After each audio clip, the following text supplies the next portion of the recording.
Muy buenas tardes, señoras y señores. Bienvenidos al atardecer de este viernes, día 17 de mayo de 2024. Hoy el hilo conductor del relato durante estos primeros minutos en el programa van a ser las declaraciones del presidente del Gobierno al programa Al Rojo Vivo en La Sexta, porque esta mañana ha estado con Ferreras y han hablado de todo, del mar y de los peces. Y durante esa larga conversación, el presidente del Gobierno ha dejado algunas reflexiones, no sé si la palabra sería interesantes, pero sí iluminadoras desde mi punto de vista de por dónde van sus pensamientos. No quiero perder el tiempo e ir directamente al grano. Ha hablado, esto es lo tal vez menos novedoso, porque no ha dicho cosas que no haya dicho ya en los días anteriores, pero claro, naturalmente Ferreras tenía que preguntarle por la situación postelectoral en Cataluña, ¿no? ¿Qué va a pasar?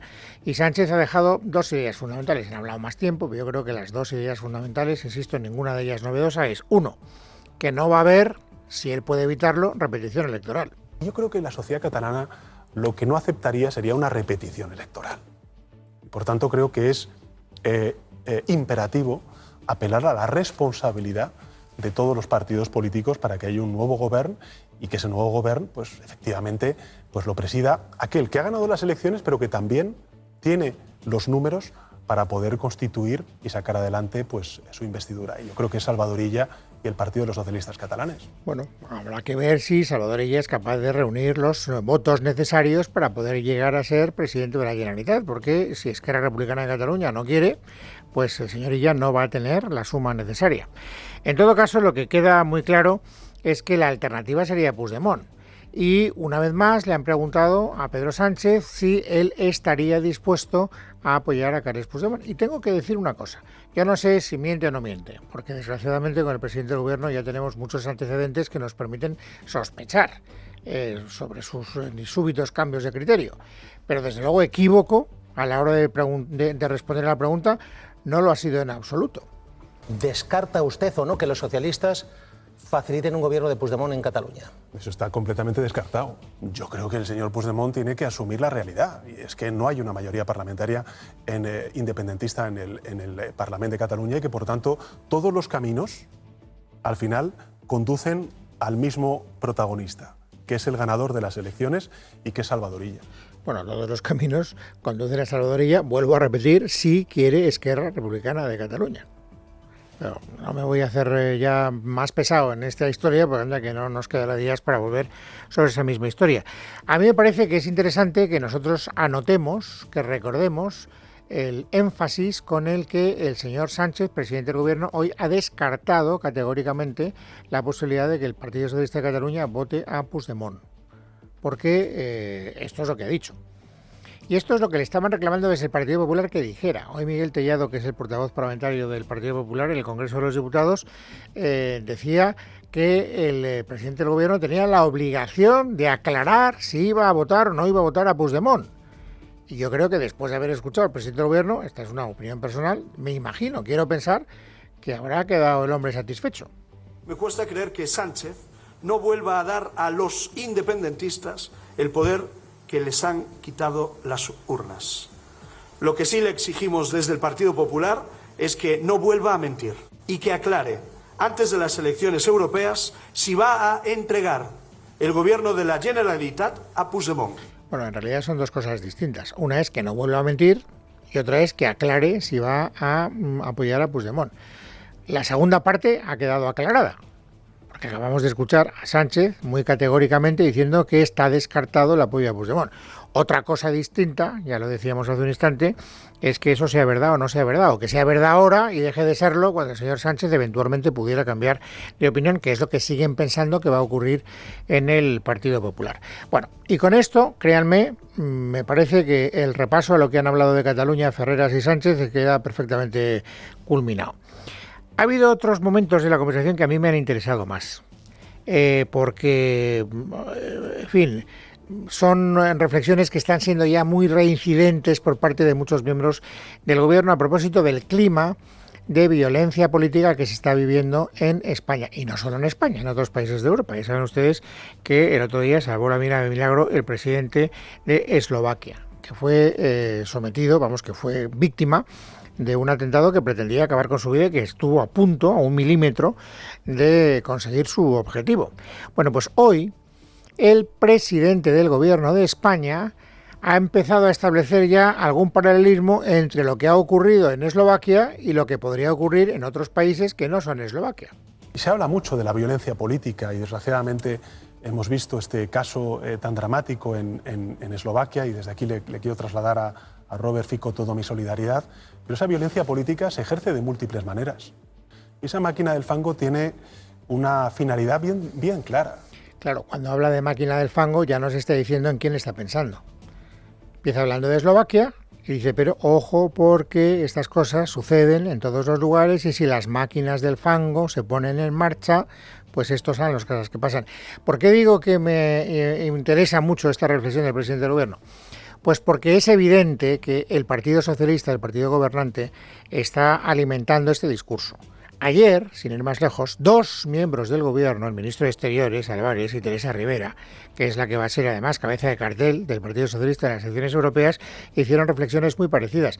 Es más, llegaron a concretar que los que habían impulsado el atentado en Eslovaquia eran los partidos de la derecha y de la extrema derecha, cosa que es verdaderamente sorprendente cuando uno, se preocupa por identificar al autor del atentado que a punto estuvo de costarle la vida al presidente eslovaco. Bueno, 2 ministros, ayer en la misma dirección que hoy el presidente del Gobierno. Las 2 intervenciones ministeriales de ayer hoy han sido respondidas por partidos de la oposición. Lo que dijo Álvarez ha merecido esta reflexión en voz alta por parte de Santiago Abascal. Es curioso que el Gobierno haga esa acusación tan grave precisamente como consecuencia de un intento de asesinato que ha pretendido un activista de extrema izquierda. Y no le falta cierta razón. No se puede llegar a culpar a la derecha y a la extrema derecha de atentados que tienen como protagonistas a militantes de la extrema izquierda. Parece que es un tanto alambicado, me parece que es un razonamiento un tanto forzado. Y luego Esther Muñoz, que es vicesecretaria del Partido Popular, también ha querido responder a lo que ayer dijo Teresa Rivera, que se parecía mucho a lo que dijo el ministro de Exteriores, el señor Álvarez. Veo ciertos tics que me preocupan en el Gobierno de España. Yo creo que Sánchez se ha dado cuenta que la única forma que tiene de gobernar es haciendo del odio, la división y el enfrentamiento virtud. Y un ejemplo muy claro es el que vimos ayer con la candidata que manda a Europa, que es Teresa Rivera, lanzando insidias frente a la derecha, diciendo como que el atentado que vivió ayer un presidente europeo era por culpa de la derecha, ¿no? Bueno, estas son las réplicas de hoy a declaraciones de ayer de 2 miembros del Gobierno, pero es que hoy el Gobierno insiste en la misma idea. Esta mañana Álvarez ha estado en Televisión Española y ha vuelto a repetir la misma idea. Es verdad que ahora ha tenido la prudencia, digámoslo así, de no hablar en concreto de derecha o de extrema derecha. Habla de fuerzas políticas que incitan a la violencia y luego habla también de medios de información digitales. Todo esto debe de llevar a las fuerzas políticas que alimentan desde las redes sociales, desde los digitales, en sus discursos, que incitan literalmente al odio y la deshumanización, a una reflexión. Porque eso no es política. ¿A qué fuerzas políticas se está refiriendo el señor Álvarez? Ayer lo dijo, Ayer dijo que estaba hablando de la derecha y de la extrema derecha. Hoy no lo ha querido decir. No sé si porque alguien le ha dicho, oye, que es que el autor del atentado de Eslovaquia era de extrema izquierda. O sea, hoy no es el día para identificar a la derecha o la extrema derecha como los agitadores de ese tipo de conductas. Pero da igual, no lo ha dicho Álvarez. Y sin embargo, en la entrevista de La Sexta, Sánchez ha dado pistas suficientes para que sepamos a qué fuerzas políticas se refieren los miembros del Gobierno cuando hacen reflexiones como esa. La violencia política es decir que me gusta la fruta y que la gente se ría y que los medios de comunicación lo aplaudan. Por lo tanto, no hay duda, ¿no? Porque el me gusta la fruta ya sabemos qué copyright tiene y ya sabemos a qué partido político apunta. No hace falta ser especialmente inteligente. Y luego está la referencia que hace también a los digitales, el señor Álvarez, porque también el señor Sánchez ha querido hablar de los medios digitales y además en términos muy descalificativos. Fíjense. No es lo mismo alguien que trabaja para un tabloide digital con determinadas orientaciones y bulos que un medio de comunicación que tiene periodistas de verdad. Yo creo que tenemos que abrir un serio debate sobre qué es libertad de información, que no es libertad de difamación. ¿Y qué pasa con algunos tabloides digitales? Hay algunos tabloides digitales que hacen un periodismo de primera. o es que no son un medio de información, señor Sánchez? Hay que entender por qué hace esa declaración hoy Sánchez. Yo creo que él está volviendo a referirse, no sería la primera vez que lo hace, al medio de información que efectivamente es un nativo digital, que es El Confidencial, que sacó las informaciones a propósito de las conductas no precisamente estéticas de su mujer Begoña Gómez.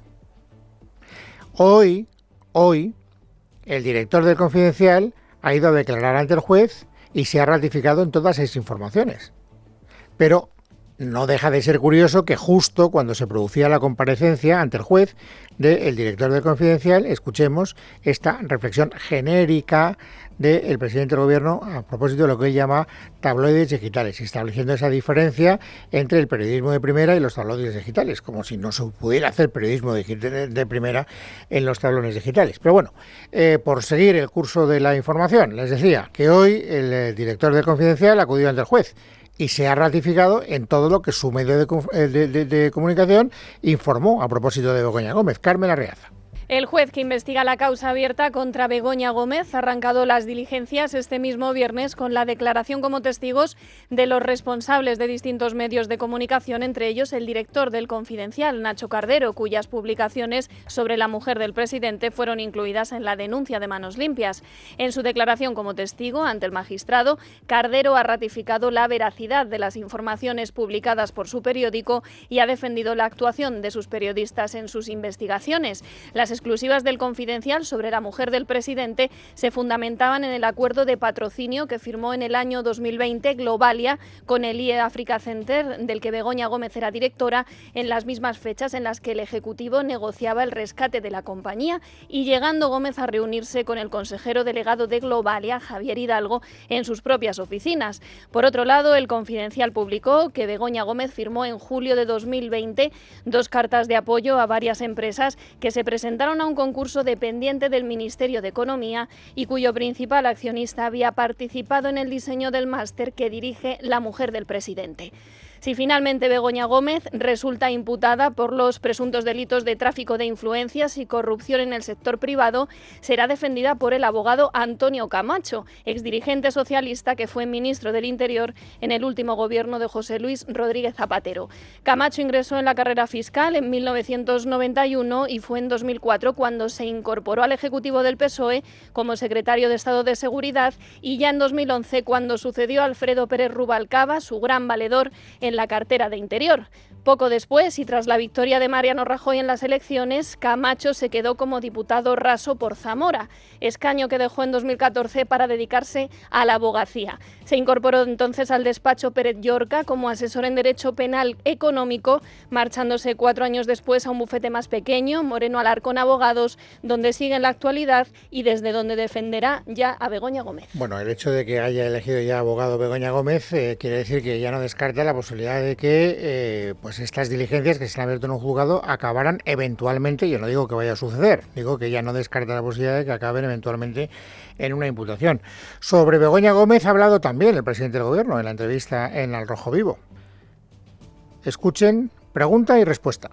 ¿Usted cree que Begoña Gómez lo ha hecho todo bien? Por supuesto.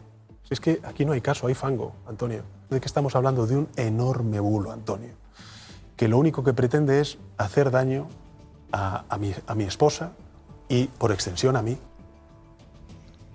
Bueno, esto es lo que dice el presidente del Gobierno, tampoco es nuevo.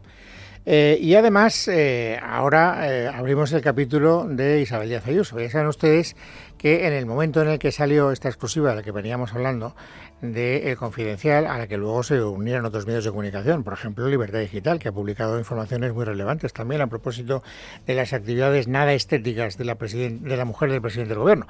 Pero digo que inmediatamente, después de salir a la palestra el asunto de Begoña Gómez, el Partido Socialista se preocupó muy mucho de sacar a pasear a la pareja de Isabel Díaz Ayuso y por añadidura a Isabel Díaz Ayuso. Y cada vez que se habla de Begoña Gómez, se empata el partido hablando de la pareja de Díaz Ayuso y de la propia Isabel Díaz Ayuso. Y hoy no ha sido una excepción, pero para nada. ¿Por qué? Pues porque empecemos por lo que ha ocurrido en el Ayuntamiento, en la Comunidad de Madrid. Saben ustedes que ayer la vicealcaldesa de Madrid dijo que no se había ocultado ninguna información a propósito de las obras que se habían realizado en el piso de la pareja de Isabel Díaz Ayuso, donde vive Isabel Díaz Ayuso. Y hoy, Reyes Maroto, que es la socialista que, en fin, encabeza el socialismo madrileño, ha acusado a la vicealcaldesa de haber mentido de manera clamorosa. Verónica Jorro. Buenas tardes. Reyes Maroto ha cargado duramente contra Inmaculada Sanz, a la que acusa de mentir en relación a sus declaraciones sobre el expediente de las obras en la vivienda de la pareja de la presidenta regional, Isabel Díaz Ayuso. Y la señora vicealcaldesa ayer mintió en la rueda de prensa después de la Junta de Gobierno, cuando dijo que se había eliminado de esos expedientes datos personales. Y digo que mintió porque los expedientes que nos llegan a los concejales tienen toda la información. No se pueden tocar. También tenemos la obligación de confidencialidad. Así que creo que es muy grave las declaraciones que hizo ayer la vicealcaldesa. Muy graves porque, según apunta Maroto, se está ocultando información para que no se sepa la verdad de las obras ilegales que se han hecho en el piso en el que vive Ayuso. La portavoz socialista afirma que desde el ayuntamiento se está intentando proteger a la presidenta y, en cualquier caso, anuncia que en este caso van a llegar hasta el final. Está protegiendo a la señora Ayuso y a un particular cuando la ley se tendría que aplicar para todos. Así que yo espero que haya responsabilidades, dado que ha mentido la señora vicealcaldesa sobre estos hechos tan graves y que no solo se va a quedar en una denuncia a la Oficina contra el Fraude y la Corrupción, porque esto es un fraude democrático, sino que vamos a ir hasta el final. Ese hasta el final supone sin duda recurrir a los tribunales, y es que desde el PSOE insisten en que la ley no se aplica igual para todos en Madrid, y prueba de ello, añade Maroto, es que la ilegalidad urbanística que hay en ese piso no está conllevando también un procedimiento como puede ser la inspección o la sanción. Bueno, esto es lo que ocurrió en el Ayuntamiento de Madrid, pero naturalmente el presidente del Gobierno, volvemos a lo que está siendo hilo conductor del relato de estos primeros minutos del programa, ha hablado de Isabel Díaz Ayuso. No hay día en el que el señor presidente del Gobierno no hable de Isabel Díaz Ayuso.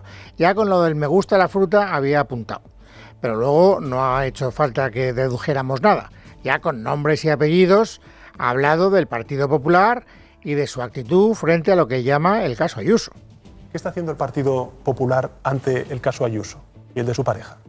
Señalar a la Fiscalía, señalar a los jueces que investigan este caso, también a la agencia tributaria, poner en marcha su máquina del fango para hablar de otra cosa que no sea esto y, en fin, llevar, en este caso, al fiscal general del Estado a la situación inédita de tener que, en este caso, la Fiscalía comunicar para aclarar una desinformación que partía del propio entorno de la señora Ayuso. Bueno, tampoco quiero hacerme yo especialmente pesado a la hora de hacer acotaciones a lo que ha dicho el presidente del Gobierno, porque ya muchas veces hemos hablado de este asunto.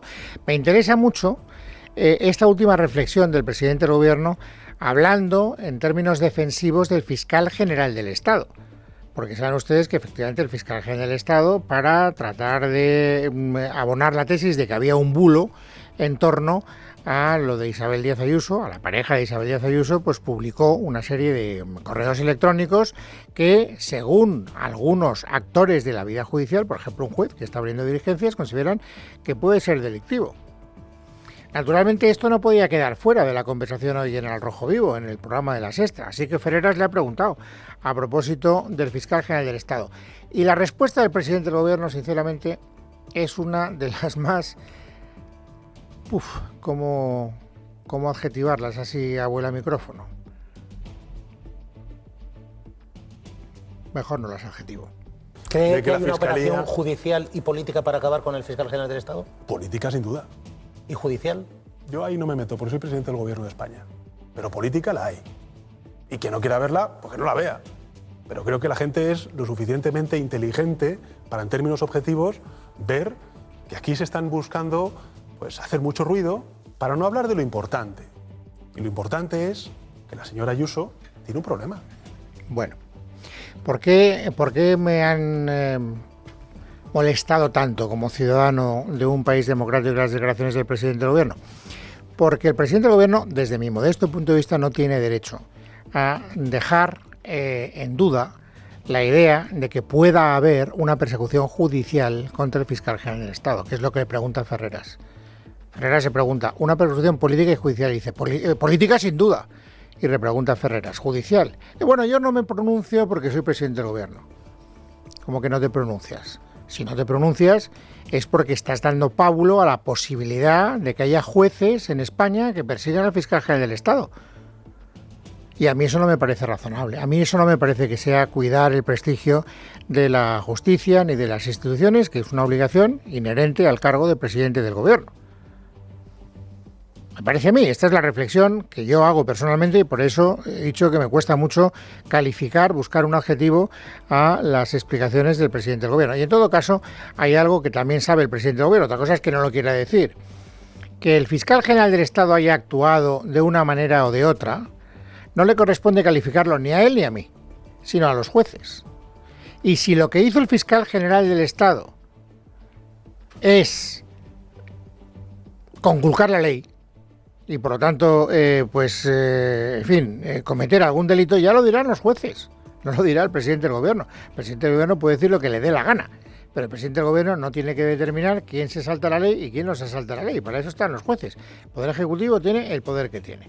Pero bueno, hablando de jueces, y ya por resumir lo que ha dicho el presidente del gobierno esta mañana en el programa de El Rojo Vivo, quiero que escuchen una declaración que me ha sorprendido y que puede ser hasta cierto punto noticiosa. Yo creo que es la única noticia, si buscamos ese calificativo. Le han preguntado abiertamente sobre algo que está en el tapete, ¿no? Todos nos maliciamos que el gobierno va a cambiar la mayoría necesaria para renovar a los miembros del Consejo General del Poder Judicial. Y sin embargo, fíjense, hoy el presidente del gobierno ha dicho que eso no está en sus planes, que no va a cambiar la mayoría, que va a buscar una fórmula imaginativa, constitucional y legal, pero descartando que esa fórmula sea cambiar las mayorías. Yo le he dicho que no, que nosotros no estamos en esas tesis, en las tesis de rebajar las mayorías. Y yo desde luego creo que el Parlamento, ante este bloqueo, ante este atropello de la Constitución por parte del PP, pues tendrá que encontrar soluciones viables, ajustadas a la Constitución, a la legalidad democrática, para poder, hacer efectivo un poder tan importante que ahora mismo está bloqueado y que está sufriendo y que está costando a los ciudadanos. Habrá otras alternativas que el gobierno estudiará y que hablaremos con los distintos grupos parlamentarios para ver si sale adelante. Bueno, pues ya veremos cuáles son esas otras alternativas. Es viernes, es 17 de mayo de 2024 y ahora lo que toca, amigos, es completar el paisaje informativo sobresaliente de este día. Ángeles Hernández, bienvenida, buenas tardes. Buenas tardes, Luis. La vicepresidenta primera del Gobierno, María Jesús Montero, ha afirmado este viernes que Sumar y Podemos tendrán que explicar qué victoria han celebrado después de que el carguero Borkum no vaya a atracar en Cartagena, puesto que este buque no lleva armamento a Israel. En cambio, Yone Belarra, por su parte, se reafirma en que las sospechas eran más que razonables. El barco que en el día de ayer se denuncia por parte de Podemos y de Sumar que hacía escala en nuestro país con armamento a Israel era un bulo, como fuimos demostrando a lo largo de todo el día. Que el barco decide en el día de hoy pues no hacer escala tampoco, porque le ha molestado, ¿no? Esta polémica respecto a este tema es respetable. Por otra parte, el presidente del Gobierno, Pedro Sánchez, ha anunciado en su entrevista para La Sexta que la decisión de reconocer el Estado de Palestina no se producirá finalmente este 21 de mayo. Estoy a la espera este fin de semana de estos últimos detalles y, por supuesto, tengo que hablarlo con mi socio de gobierno, en este caso con la vicepresidenta Yolanda Díaz, para poder llevarlo conjuntamente al Consejo de Ministros. Pero, insisto, creo que estaré en condiciones el próximo 22, en la comparecencia, de clarificar ante las Cortes Generales el día en el que España reconocerá el Estado palestino. Álvarez regresa de Bruselas sin acuerdo sobre Gibraltar. Tras 6 horas de negociaciones entre Reino Unido, la Unión Europea y España, Álvarez y Cameron no han logrado cerrar el acuerdo sobre Gibraltar, iniciado el pasado jueves. Aún así, todas las partes se han comprometido a seguir trabajando y aseguran que el pacto está más cerca. Pudimos avanzar y acercar posiciones en todo lo que supone el desarrollo social del campo de Gibraltar y de toda la zona de Gibraltar y campo de Gibraltar. Seguimos hablando, aunque todavía queda trabajo por hacer, en todo lo que respecta a las garantías que nosotros queremos para la aplicación de los controles Schengen, de la zona aduanera y también en todo lo que toca a la armonización de impuestos indirectos.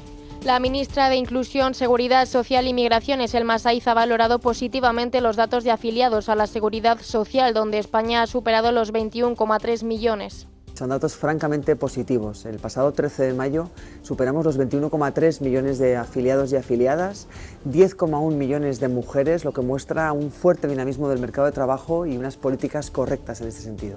Luis Rubiales ha ido a la audiencia a recoger la citación que le manda a juicio. A partir de ese momento tiene 24 horas para depositar la fianza. A su salida ha rechazado contestar preguntas de los medios que le esperaban, pero sí ha querido expresar que sigue manteniendo su declaración ante el juez. Además, ha acusado a la jugadora Jennifer Hermoso de cambiar su versión sobre el beso que él mismo le propinó tras la entrega de medallas del Mundial de Sídney. Que cuando sucedieron los hechos que todos ustedes conocen en la entrega de medallas de Sídney, pues hubo una única versión. Pasados unos días, pues una de las partes cambió su versión. Yo voy a seguir manteniendo mi versión desde el principio hasta el final porque es la verdad. En cuanto a la economía, el vicepresidente del Banco Central Europeo, Luis de Guindos, ha insistido este viernes en el apoyo de la entidad a las fusiones bancarias en Europa y en especial a las transfronterizas entre entidades de diferentes nacionalidades que ahora mismo no se están produciendo. En Extremadura, a un día de que finalice el juicio por el crimen de Manuela Chavero, el análisis de los forenses solicitados por defensa y acusación se contradicen. Según el peritaje de la defensa, los daños en el cuerpo podrían no haber sido afligidos por una agresión. Los aportados por la Fiscalía, en cambio, desmentirían la versión de la caída accidental. Según estos últimos expertos, Eugenio Delgado tuvo que golpearla con ira varias veces. Sí, han sido más de 9 horas de deliberación de este jurado popular en el que desde el pasado lunes han declarado más de 20 testigos, unos 60 peritos, y que ha concluido con los informes finales del fiscal, las acusaciones particular y popular y la defensa.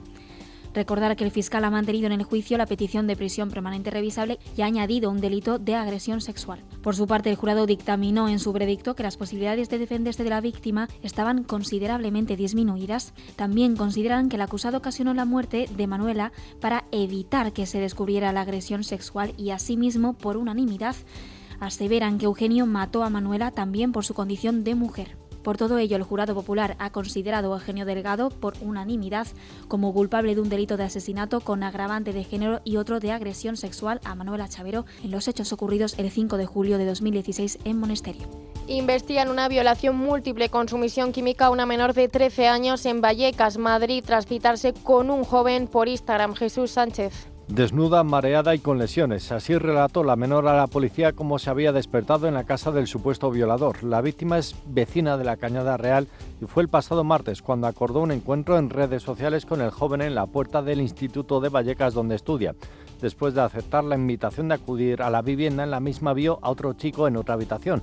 En su declaración solo recordó que intentaron besarla y que ella se negó. También que tomó una bebida con alcohol. Los padres llegaron a denunciar su desaparición en la comisaría del distrito, por lo que los agentes tutores de la Policía Municipal iniciaron las pesquisas junto con miembros de la Policía Nacional para tratar de hallar a la adolescente. Gracias a unas amigas, los uniformados averiguaron que había quedado con este joven de 17 años. La chica se despertó horas más tarde, desnuda en una cama, aturdida y con varias laceraciones en sus zonas íntimas. Se asustó mucho, se vistió y el joven la acompañó hasta la parada de metro de Valdecarros. Antes de marcharse, le dijo que guardara silencio de lo acontecido. Una ambulancia del SAMUR atendió a la joven y la trasladó al hospital, donde se activó el protocolo de agresión sexual con sumisión química tras el uso de sustancias tóxicas que anularon la voluntad de la menor. Finalmente, la joven ha facilitado a los agentes la cuenta de Instagram del joven y todos los datos que puedan conducir a su inmediata localización. En el panorama internacional, este viernes ha habido un tiroteo frente a la Embajada de Israel en Suecia y el intento en Francia de quemar una sinagoga. Por cierto, Nueva Dana, no guarden el abrigo porque llegan 48 horas de fuertes tormentas, lluvias intensas, granizo e incluso nieve.